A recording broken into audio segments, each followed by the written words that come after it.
कहानी कहानी।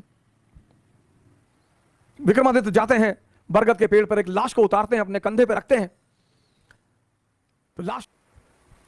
तो लाश ने विक्रमादित्य को कहानी सुनानी शुरू की कि एक गांव में एक आचार्य जी रहते थे, उनकी बड़ी खूबसूरत बेटी थी और उनके 3 शिष्य थे और तीनों उस लड़की को बहुत प्यार करते थे और तीनों बड़े योग्य थे। आचार्य जी को भी लगता था कि यार योग्य तो तीनों है, लड़की को भी लगता था कि योग्य तो तीनों है, तो शादी किससे करूं।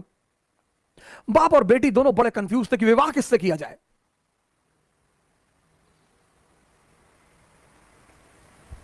और जब लड़की यह सुनिश्चित नहीं कर पाई कि विवाह किससे किया जाए, तो एक दिन लड़की ने आत्महत्या कर लिया। अब जब लड़की ने आत्महत्या कर लिया, तीनों बड़े निराश हुए, गए उसका दाह संस्कार किया। तो एक शिष्य तो तुरंत सन्यासी बन गया, वहीं धूनी लगा ली उसने उसकी कब्र के पास कि बस अब जीवन में कुछ करना ही नहीं, जिसको मैं प्रेम करता था वो बचा ही नहीं, तो अब जीवन में कोई सार नहीं, अब सिर्फ तपस्या करनी है और तपस्या करके ही जीवन को त्याग देना है। दूसरा फकीर बन गया, घूमने लगा देश विदेश में। उसे पता था कि हिंदुस्तान में कुछ संत हैं जो फिर से जीवित करने का मंत्र जानते हैं। लगा वो उन संतों को खोजने जो फिर से जीवित करने का मंत्र जानते थे।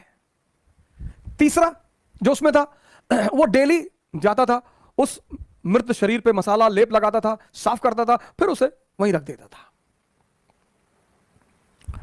अब ये सिलसिला कुछ वर्षों तक चला, 2-4 वर्षों तक चला।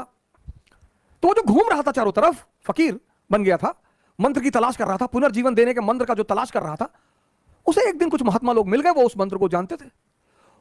उसने उनकी सेवा की, उन्होंने उसे वो मंत्र सिखा दिया। जैसे ही उसने मंत्र सीखा, वो भगा वापस गांव की तरफ, और वापस आकर उसने उस युवती को फिर से जिंदा कर दिया।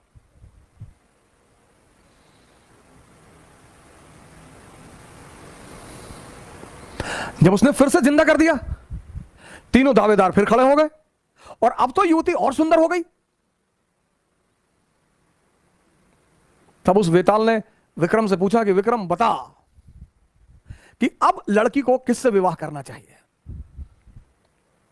अगर तेरे मन में उत्तर आ रहा है और तू जवाब नहीं देगा तो तेरे सर के टुकड़े टुकड़े हो जाएंगे,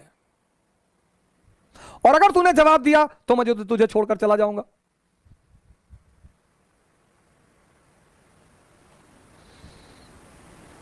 वेताल ने कहा कि अगर तेरे मन में जवाब आ रहे हैं, और ये नेचुरल प्रकृति है, हमारे सामने जब भी कोई परिस्थिति होती है, एक जवाब मन में आता कि ये कर ले यार, नेचुरल प्रकृति है, नेचुरल जवाब आना ही है।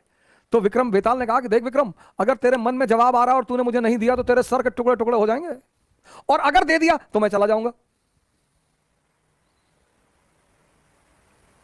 योग्य आदमी भाई, योग्य हो अयोग्य हो, मन में परिस्थिति में अगर परिस्थिति बन रही है तो जवाब आएगा।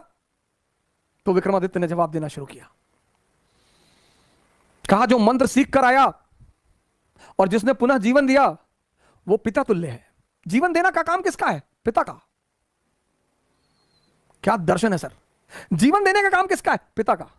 तो जिसने मंत्र सीख कर जीवन दिया वो पिता तुल्य है, मुझसे विवाह नहीं होगा। जिसने उस शरीर की सेवा की 4 साल तक, वो पुत्र का धर्म है, सेवा करना पुत्र का धर्म है, वो भी बाहर हो गया। जिसने अपनी ही जिंदगी दांव पे लगा दी, यही प्रेम की कसौटी है, विवाह उससे होना चाहिए। यह था शिक्षा देने का तरीका। और जैसे ही विक्रमादित्य ने जवाब दिया, वेताल उड़ चला कि तूने बोल दिया विक्रम। यानी अब सुनिए, इस कहानी का दूसरा उद्देश्य क्या है? मौन। परम की जो प्राप्ति होगी वो मौन में होगी।